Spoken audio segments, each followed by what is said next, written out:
pamoja na ZFF kwa kuandaa mashindano, lakini pia nishukuru serikali zote mbili kwa kuweza kuregesha mashindano, kwa sababu haya ni maombi ambayo sisi kama wajumbe wa wawakilishi pamoja na wabunge wa Jamhuri ya Muungano wa Tanzania tuliomba serikali kuregesha mashindano ya muungano kwa sababu ni tunu.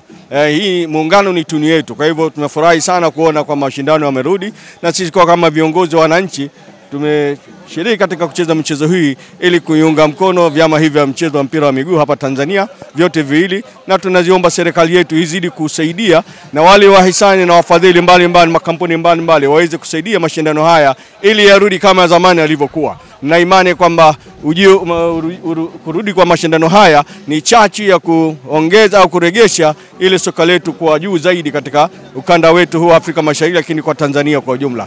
Kwa hivyo naiomba sana, lakini pia tuwashukuru sana Azam Media kwa kuweza kuyatangaza mashindano haya ya Kombe la Muungano, na waomba iendelee ili kuhakikisha kwamba Tanzania tunazidi kusonga mbele katika soka letu la Tanzania. Mheshimiwa, asante. Asante.